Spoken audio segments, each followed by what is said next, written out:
बिस्मिल्लाहिर्रहमानिर्रहीम। अस्सलामु अलैकुम वरहमतुल्लाह। हमदर्द हेल्थ इसमें आपको वेलकम करते हैं।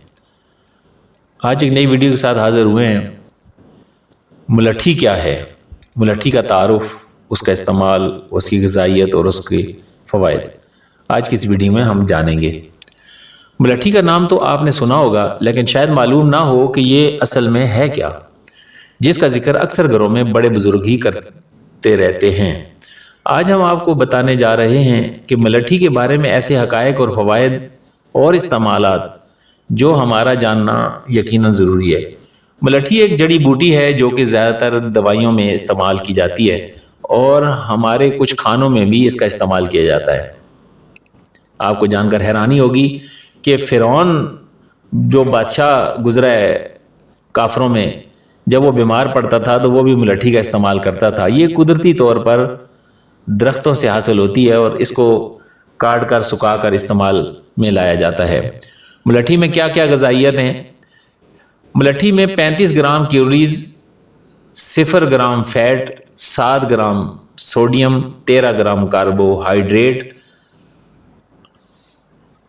9.8 gram sugar, protein, minerals, glycerine, antioxidant, anti सोजश, एंटी बैक्टीरियल और लाइकोरेस जैसे मादे पाए जाते हैं जो इसे हमारी सेहत और रोज़ाना ज़िंदगी के चंद मसाइल के हल के लिए इसको मुफीद बनाते हैं। इसके बहुत सारे फ़ायदे हैं, इनमें से चंद एक आपको अर्ज़ करते हैं कि माहिरीन इस छोटी सी जड़ी बूटी के ढेरों फ़वाइद बताते हैं, जिनमें से मुलट्ठी गले की सोजश, खराश और अक्सर गले या मुंह में हो जाने वाले छालों को ख़त्म करने के लिए मुफीद साबित होती है। ये गैस्ट्रिक अल्सर को कंट्रोल करने, यानी मैदे में जो ज़ख़म होता है उसमें गैस बनती है, उसको कंट्रोल करने, मतली, कै, पेट दर्द, मैदे की तकालीफ, इन तमाम मसाइल में मुलट्ठी एक बेहतर दवा के तौर पर काम करती है। जिस्म का कोई भी हिस्सा अगर सख्त पड़ जाए या बाज़ लोगों की हथेलियाँ सख्त होती हैं, उनको नरम करने के लिए भी मुलट्ठी का इस्तेमाल इंतहाई कारआमद है। सांस की बीमारियों और दमे के मरीज़ अक्सर सांस की बीमारियों और दमे के मरीज़ों में अक्सर मुलट्ठी का इस्तेमाल मुफीद रहता है। नज़ला, ज़ुकाम, पुरानी खांसी, काली खांसी, गर्दो गुबार से हो जाने वाली एलर्जी को दूर करने में मुलट्ठी इंतहाई मुफीद है। जिस्मानी दर्द और ज़ख्मों को भरने में मुलट्ठी एक मरहम का काम भी करती है।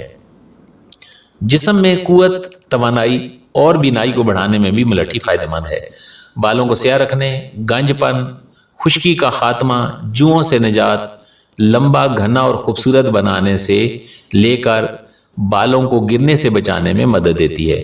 रंगत के निखार, दाग धब्बे, छाइयाँ, एक्नी। मुलट्ठी की इस्तेमाल।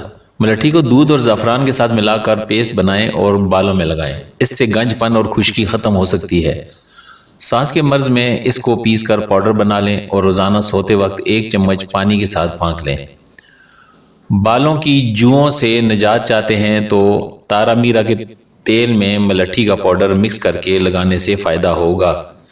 खांसी और गले के मसाइल में आप मुलट्ठी को सुबह निहार मुँह अदरक की चाय के साथ इस्तेमाल करें।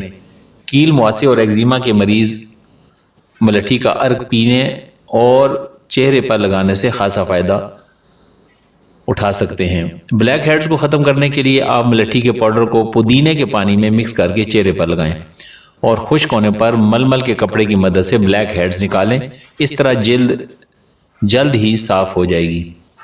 पेट की तकलीफ में इसको लीमू के अर्क के साथ फाँकना मुफीद है। पेट के कीड़ों से निजात के लिए पुदीने की चटनी में मुलट्ठी पाउडर का इस्तेमाल करना बेहतरीन है। शुगर के मरीज़ अगर मीठे खानों में चीनी की मिकदार कम करके इसमें मुलट्ठी का इस्तेमाल करें तो शुगर कंट्रोल में रहेगी। दूध पिलाने वाली माएँ मुलट्ठी पाउडर को 1 गिलास दूध के साथ इस्तेमाल करें। इससे बच्चे की खुराक भी अच्छी होगी और माँ की ताकत भी बेहतर रहेगी। हाई ब्लड प्रेशर के अफराद इसको दिन में किसी भी एक वक्त सादे पानी के साथ इस्तेमाल करें। इससे इंशाअल्लाह ताला बहुत फ़ायदा नसीब होगा। اگر کوئی چاہتا ہو کہ اس کو آسانی کے ساتھ استعمال کیا جائے تو اس کے لیے ہمدرد کی ایک دوائی ہے سوسی، اس کو آپ استعمال کریں، اس سے معدے کی تمام تکالیف ختم ہو جائیں گی، گیسٹرک، بادی، سر کا درد، چکر، اس سے آپ کو نجات ملے گی۔ اس کا آسان سا علاج ہے کہ یہ آپ اس میں ساشے ہوتے ہیں اس ڈبے میں، اور اس کا ایک ساشا آپ کھانے سے پہلے، یعنی صبح نہار منہ، ناشتے سے پہلے پانی میں گھول کے، تازہ پانی میں، تو وہ اس کو استعمال کریں، اور شام کو 4 بجے یا 5 بجے اس کو استعمال کریں۔ انشاءاللہ تعالیٰ آپ کو اس سے بہت فائدہ ہوگا۔ السلام علیکم ورحمۃ اللہ وبرکاتہ۔